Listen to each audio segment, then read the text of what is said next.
Another half hour of old-time radio listening, we have a comedy. You have perhaps watched Eddie Albert and Eva Gabor and TV's Green Acres. Well, this ain't it. This radio show was on for only 8 weeks as a summer replacement for Lux Theater in the summer of 1950. This Granby tale grew out of Gail Gordon and Bea Benaderet, roles of Mr. and Mrs. Atterbury in Lucille Ball's My Favorite Husband. One show would lead into another quite often, and you'll see why. The other old-time radio stars on this show were Parley Bayer and Howard McNair. Are those names familiar to any of you? They were quite right. They were quite often through the Westerns, especially Gunsmoke, since Parley Bayer played Chester Proudfoot and Howard McNair, Doc Adams. Anyway, it's time for some fun and laughter when we now take you back to July 1950, when Mr. Granby quit his job.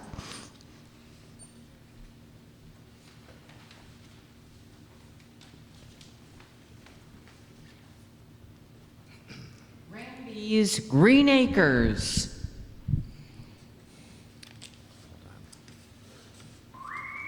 Sorry. Start over.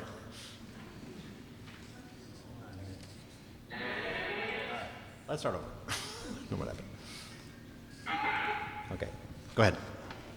Granby's Green Acres.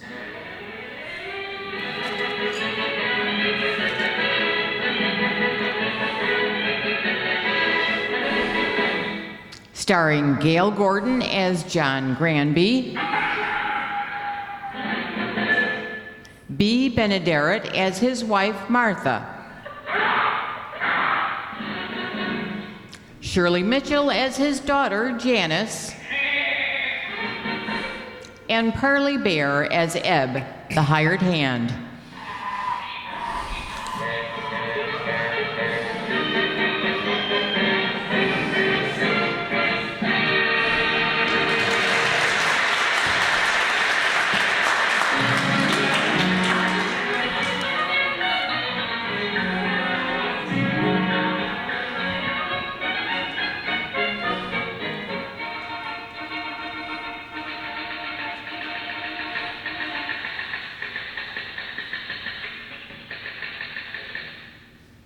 Oh, hello there. I didn't see you for a minute. I was busy writing a story for next week's issue of the Doveville Clarion. I'm Deke Wilenslow, editor of the Clarion. Doveville is a nice little community. Got a healthy climate, 2.5 inches above sea level. We got a church, a firehouse, a school, and a railroad station. Someday, we hope to get a railroad. Well, anyway, this story I'm writing is a human interest feature called Man with a Bee in His Bonnet. It's about a silly feller named John Granby. Martha? Yes, John? Worked in a bank in the city and had one of them real banking kind of minds. Martha, I've just been going over our household accounts. John, you just finished eating dinner. Take time to digest. Martha, do you realize that last month you spent $56 more than I made? Well, I don't see how that could be, John.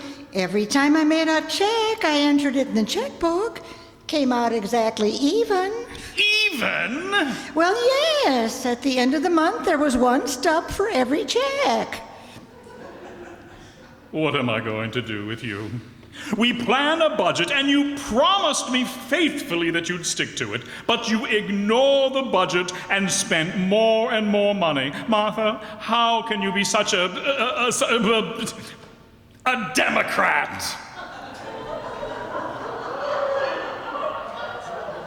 John, I do my best, but prices are so high. Martha, let's face it. The price of food wouldn't be any problem if we'd done what I wanted to do 5 years ago and bought a farm. Oh. By now, we'd be getting all our food for nothing. John Granby, I can't understand you. You've got a good position, a home, a wife, and a daughter. But you're always talking about throwing everything away to buy a farm. But, honey, all I ever dreamed about. Oh, I'm not denying that I've got security, but I want more than that. I want to prove that I can make something of myself with my own hands, that I can succeed starting out of nothing, just my brain. What? Well, I mean, I can start with my brain, which is nothing. Well, that is, my brain is something, but I know I can start. What are you trying to say? Oh, that I want to have the feeling of accomplishing something. Well, on a farm, I'd have that feeling. I'd take a seed, a tiny little seed, and I'd plant it in the ground, and then I'd cover it up with dirt, and then I'd water it, and pretty soon, what would I have? A dirty little wet seed.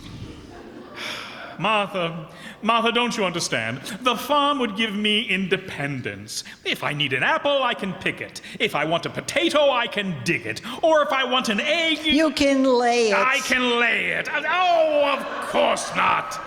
Oh, this is ridiculous. Simply ridiculous. What's ridiculous, Dad? Oh, Janice, I want to ask you a question. Okay, Dad. I want you to think very carefully before you give me an answer. Okay. What do you think of the idea of our moving to a farm? I think it's ridiculous, stupid, and impractical. Janice, when I want your opinion, I'll ask for it. But, Dad, you said that you wanted... No. Let's not have any arguing. Now, John, you read your paper, and Janice and I will do the dinner dishes. Oh, I did them already, Mother. Oh, thank you so much, dear. Oh, that's okay. Oh, and say, Mom, what kind of meat was that we had? I've never tasted anything like it. Oh, that wasn't meat. It wasn't? Well, it tasted just like it. It was a rutabaga burger. Rutabaga booger bager? I found the recipe in the Ladies' Home Journal. Sounds more like something you'd find in Popular Mechanics. Well, dear, I told you prices today are just impossible. Oh, they sure are. Oh, how much did you say steak was the last time you bought it? $1.27 a pound. $1.27 a pound? Why, I wouldn't pay for that if the meat they sliced it off of Betty Grable. John! Well, prices like that are just ridiculous. Well, if you think that's ridiculous, butter is 93 cents a pound. Oh, and sometimes it's been $1. Oh, I can't believe it. After all, what is butter? Just milk that's been pushed too far? You know, Mom, maybe Dad is right. Maybe I ought to let him buy a farm. Now, Janice, your father and I have already settled that. I was just kidding. Well, it's nothing to kid about. I think it's a wonderful idea. No, John. But, Martha, I think that... Now, I refuse to argue the point anymore. If you feel you've got to plant something, buy yourself a flower pot. A power pot? A flower pot? I'm talking about something bigger. So buy a window box. A window box? What's so funny? Oh, I thought you were going to say bindo wax. Why should I say bindo wax? Well, you said power flot. Well, that was a mistake. Now, where was I? We were talking about a window box. Oh, yes. Maybe I will buy a bindo wax. Oh, well, all right. I'll show you that even when it comes to small-scale cultivation, you can save money. Now that ought to convince you. John, you've been talking this way for years. What is it that makes you so anxious to be a farmer? Oh, I don't know. I guess it's just like they say. When you gotta grow, you gotta grow.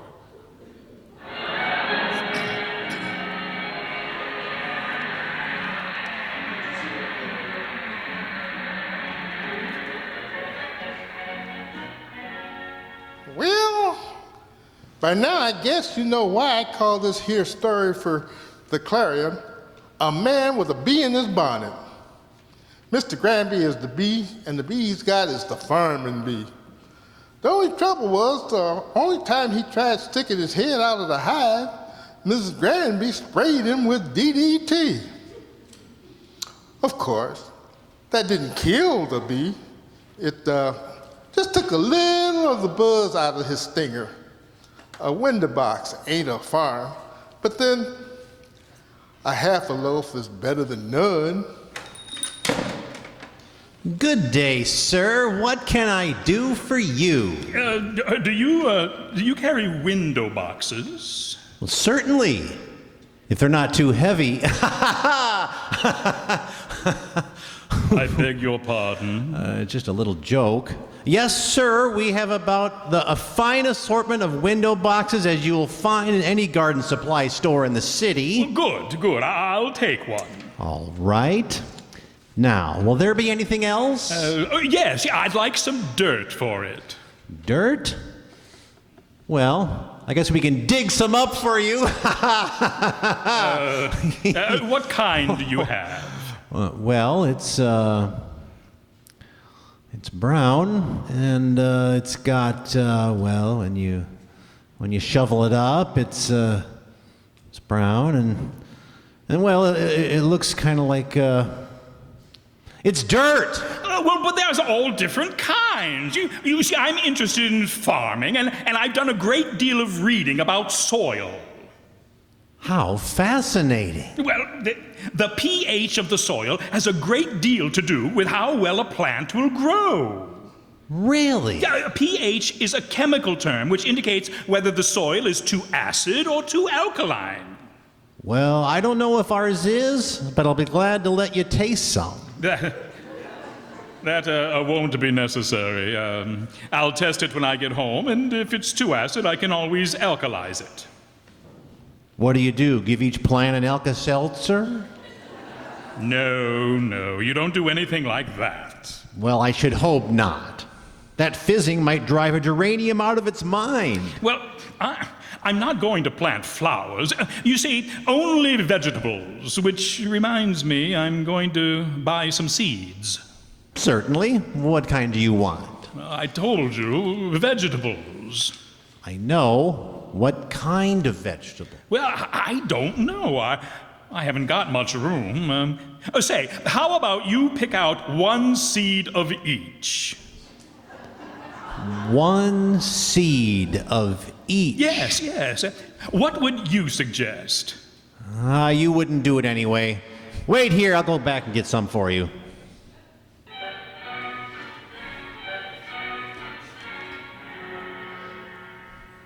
Well, sir, Mr. Granby took his window box home and went about planting his midget garden. After about 2 months later. Hey, Mom, it's getting late. You gonna start dinner tonight? No, dear, your father is cooking it. Dad? Oh, I hope we survive. Oh, yow! I hope he survives. That's about the 5th time he's burned himself. What's the occasion? It's harvest time. Your father picked all the vegetables in his window box today, and he insisted on cooking them himself. Oh, no. Come and get it! We're coming, dear. Come on, Janice. All right. Well, it's all finished. Now sit down. Thank you, dear. Would you like me to serve? No, I'll do it in a moment. But first, I want to point something out. Now, these 2 casseroles contain the result of my first vegetable crop. The total cost was approximately 4 cents a pound, which is 10 cents cheaper than they can be bought at any market. I hope I proved my point. Well, you certainly have, dear. Good for you, Dad. Thank you. Now, Martha, if you'll pass your plates, I'll begin serving. Here they are, John. Here's Janice's. Thank you. And yours, dear. Thank you. And now mine. There. I hope you two feel as good as I do, because it kind of makes us all members of the farming fraternity. This is the kind of meal that millions of farm families sit down to every night. I can't believe it. You can't believe what? That so many people can live on 2 peas and a string bean.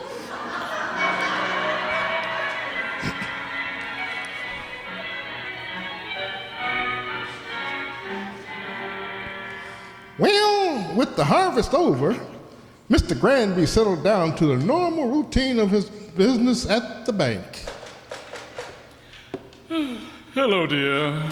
Oh, John, where have you been all day? I called the bank and they said that you were out. Well, I told you last night I had to go up to Doveville on business. I saw Mr. Parker about making a collection on his note. I went out to his farm. Oh, did everything work out for you? Oh, of course. Although that Parker was a pretty shrewd article, when I got to his place and told him I was from the bank, he wouldn't let me in. Turned his police dog loose on me. Oh, my. But I wasn't going to let that muff frighten me off. I looked him right in the eye and walked past him. I showed him who was the master. Well, yes. Sit down, dear. You must be tired. No. It hurts less if I stand. Well, I finally got Parker to let me in on the house. I didn't waste any time. Parker, I said to him, you owe the City National Bank some money, and unless you pay, we're going to take over your farm. He finally saw the light. And he paid you the money? Well, no. I bought the farm. Well,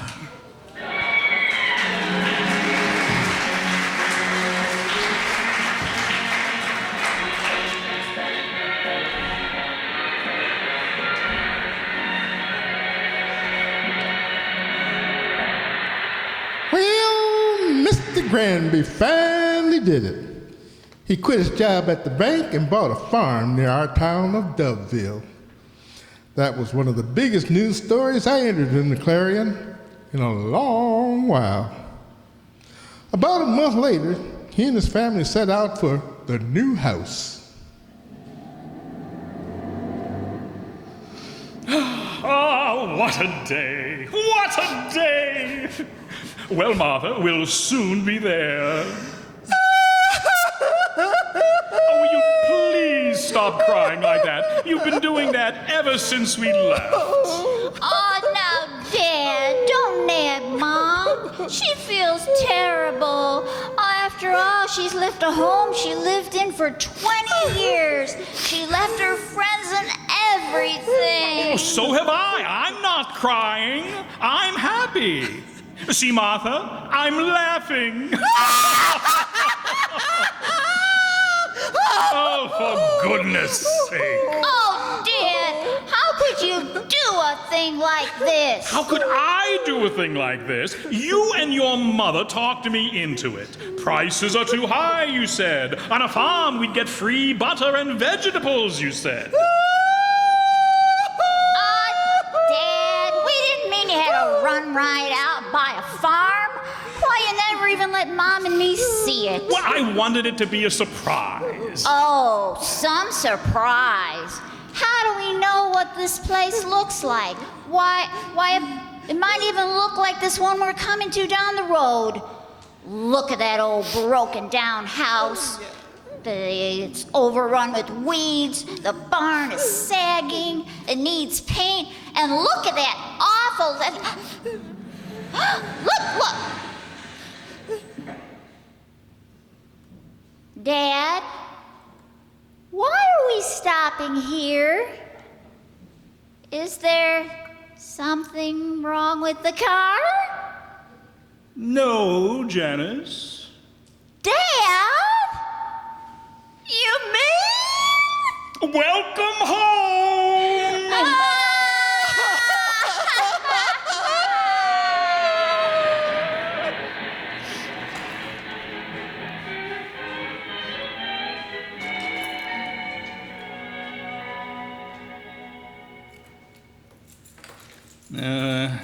Let me just unlock the front door. I'll have it in a minute here. There. Well, Martha, shall I carry you over the threshold?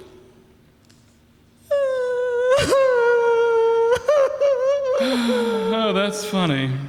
She did the same thing on our honeymoon.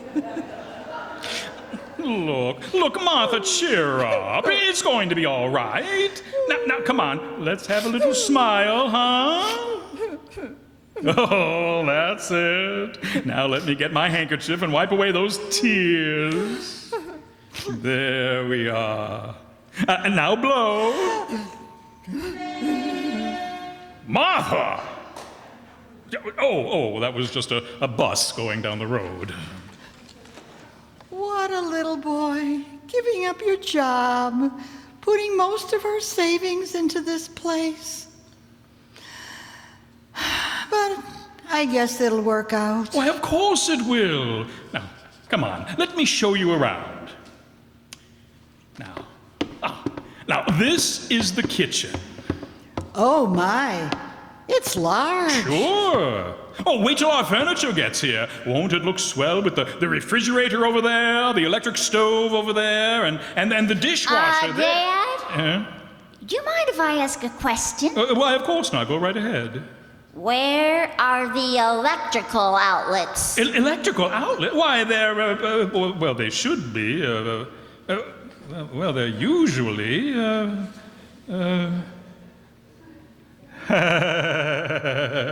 There aren't any outlets, and I don't see any lights either. No electricity? Oh, that's preposterous. How did Mr. Parker shave? Dad, this may come as a surprise to you, but there are a lot of homes in this country that don't have electricity. Well, what about Hoover Dam and vice versa?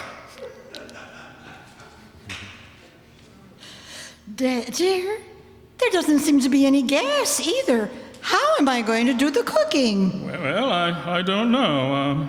I'll see. Oh, there's no electrical outlets, eh?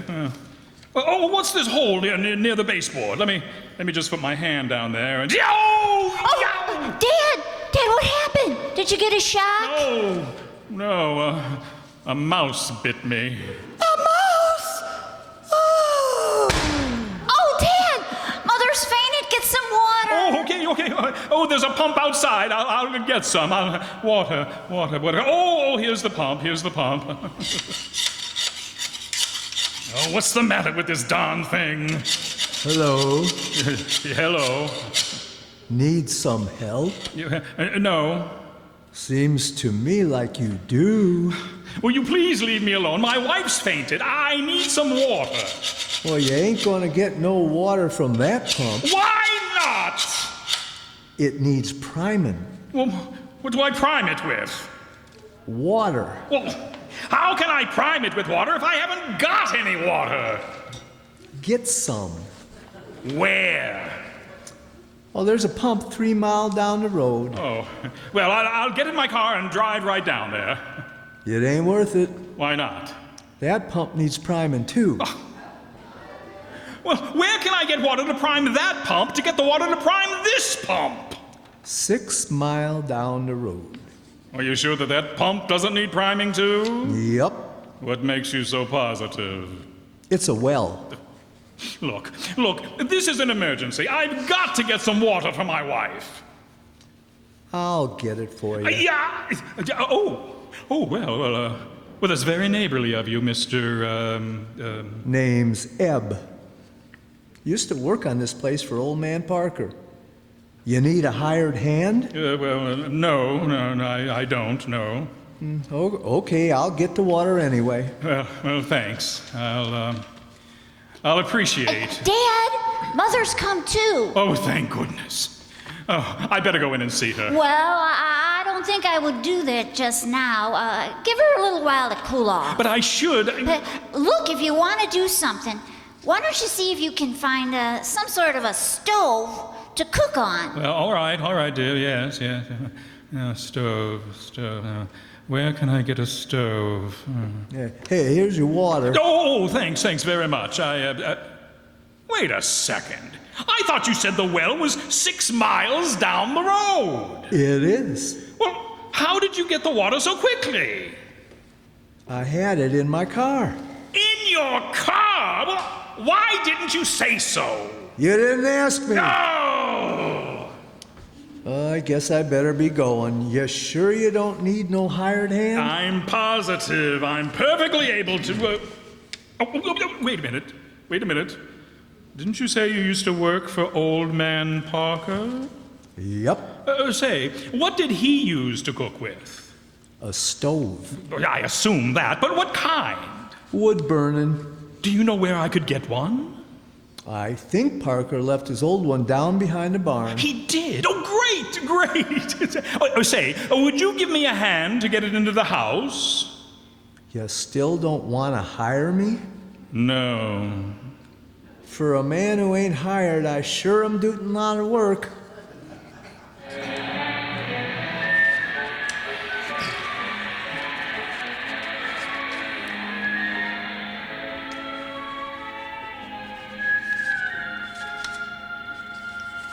And so, Mr. Granby settled down into the routine of farmland. One morning, weeks later,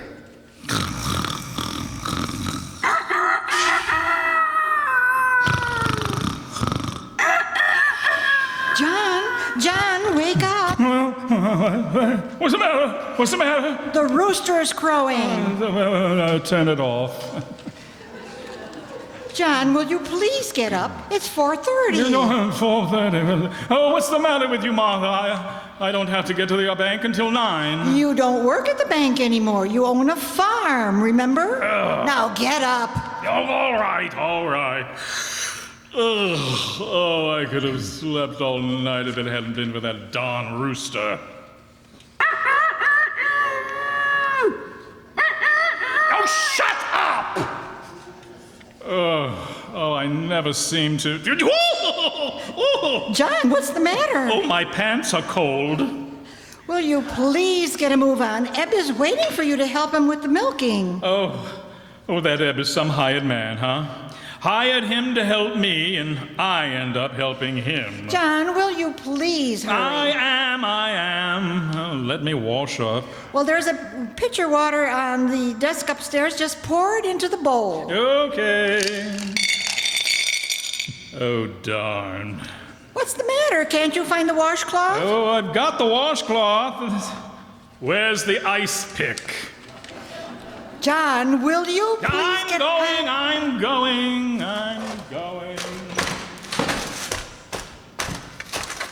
Morning, Mr. Granby. Morning. Sleep well? What I did of it, yes. Oh, come on, Ed, let's get going. Da da da da da da da da da da da. Rag mop. Ed, do you have to be so cheerful? I feel good. It's gonna be a beautiful day. How can you tell? The moon is still out.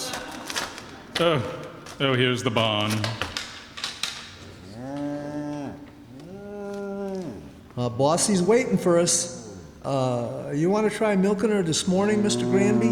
Of course. How am I going to learn if I don't try?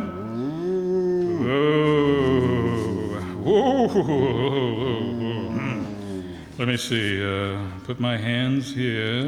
A little further forward. I know. And I pull down like this.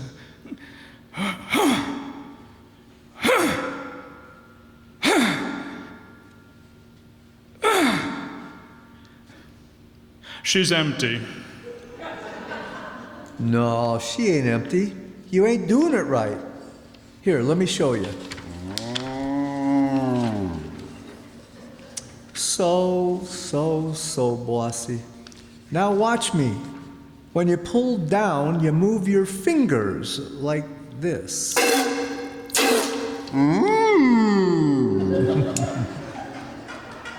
See? Show off. Well, now you try it. Okay.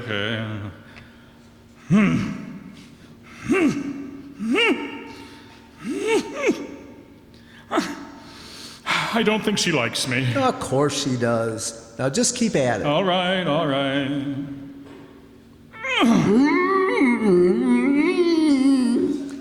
Gently, gently. You ain't pulling taffy.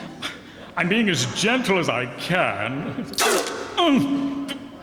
Whoa, hey! Try it again. Yeah. Well, I'm getting the hang of it. Get it, Eb? I'm milking a cow, and I said I'm getting the hang of it. Oh, well. Just keep milking. Oh, all right.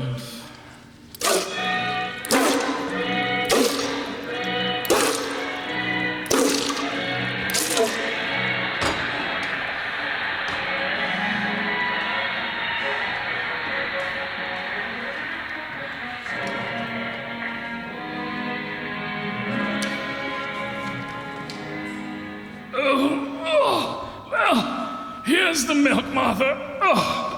4 gallons again today. Oh, that's fine, dear. Oh, put it down over there, Dad. There. This is what you wanted, Martha. Milk to make your own butter for free. Say, I'm hungry. Is there anything in the icebox? Oh, yes. 200 pounds of butter. What? Dad, can't you sell this milk somewhere? Well, I tried to, but the dairy won't buy milk from you unless you have a special kind of cow barn, and that cost $8,000. Oh, dear.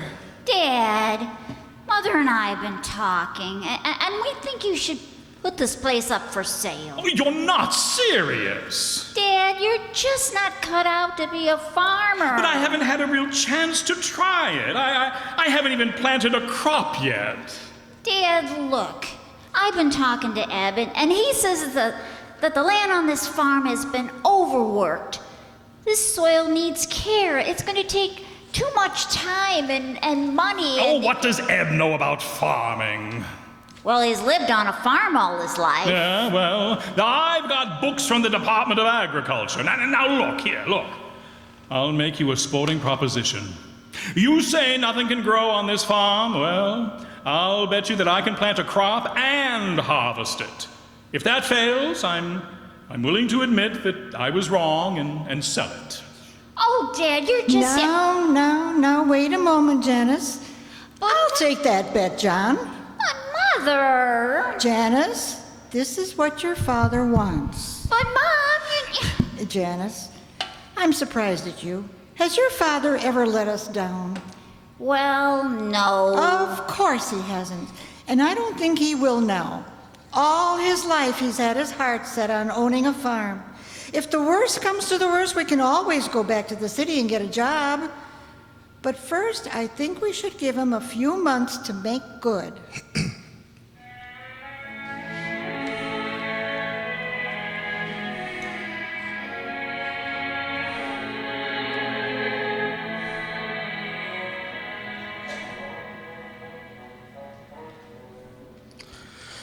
And so Mr. Granby went to work to prove to his wife and daughter that he could make a go of the farm.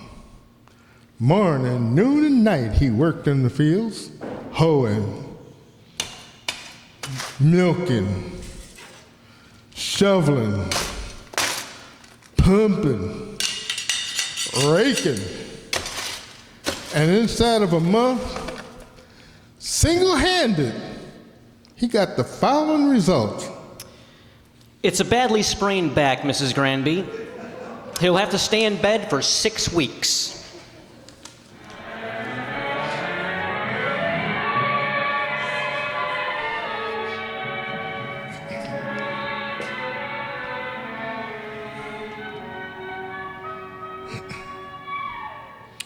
Poor Mr. Granby. He stayed flat on his back for almost 2 months.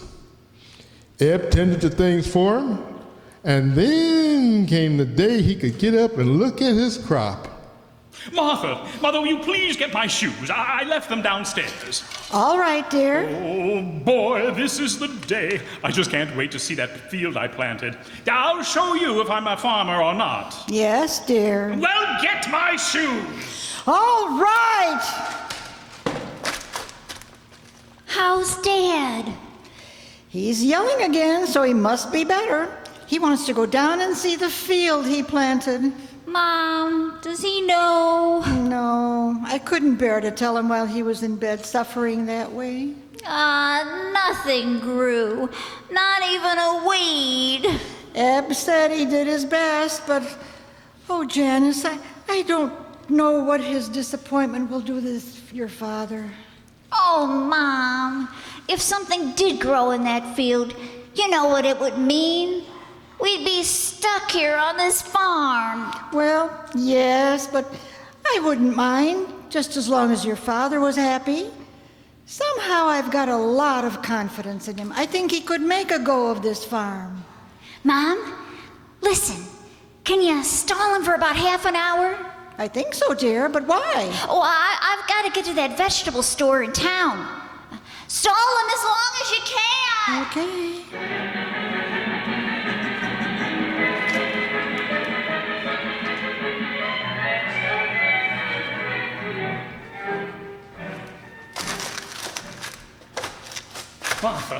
Martha, can't you walk any faster? Oh, yes, dear, but I'm worried about your back. Oh, never mind about my back. If I didn't know better, I'd think you were trying to stall. Why, John, why should I do that? I don't know. Where's Janice? Well, I think she went down to the field to meet us. Oh, yes, there she is. Janice! Hello, Dad. I came down here to see how... Janice, get out of my way. I can't... Martha, look! There's things growing. Growing things. Oh, they're growing. Growing things. Oh, they're growing. Yes, dear. But you two said that this land isn't any good. But I told you I can make things grow. I told you. You sure did, Just look Dad. at that field. Little green things sticking their heads above the ground. I've got to pick one. Oh, John, be careful of your back. Look, Martha. A carrot. It's amazing. Simply amazing. But why is it amazing? You planted a seed, covered it with dirt, watered it, and pretty soon what do you get? A carrot! Well, that's what's so amazing about it. This is where I planted tomatoes.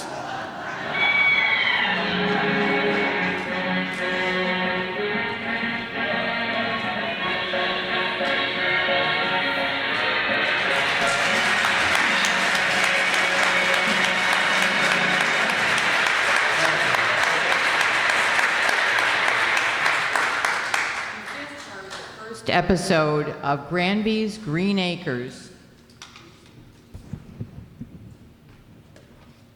Granby's Green Acres, starring not Gail Gordon, but the cast of the Riverside Township radio players.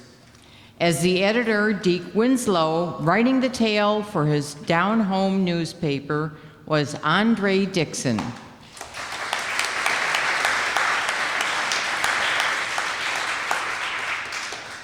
Mr. Granby, be careful what you wish for, was played by Mark Fazio.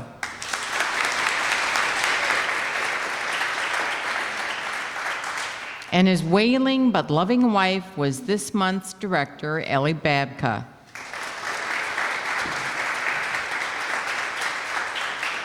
Their daughter Janice, bringing magic to the farm, was played by Donna Amesmeyer.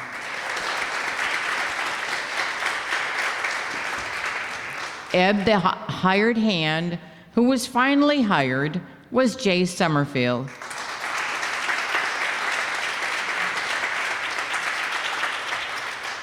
The store salesman, doing his best to help the neophyte farmer, was Marty McNulty.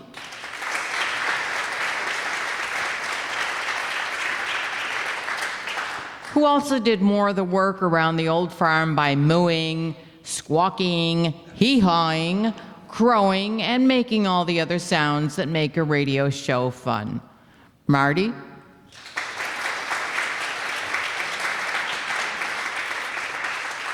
Last but certainly not least, the doctor who diagnosed aches and pains of our farmer, that was Brad Zuro.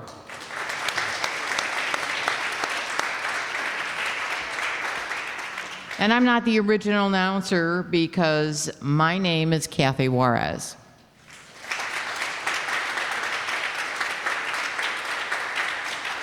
And now, once again, Ellie Babka.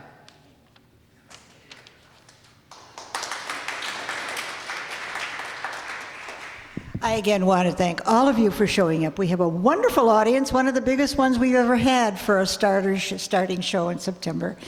And I also want to thank, and I forgot to write it down for our announcer, the Township of Riverside for putting up with our funnies and enjoying this with us. And I forgot to thank our technical staff. Right here we have John Gelsomino. And in the back on camera is Lorenzo, what is your last name? Cordoba. Yeah. Cordoba.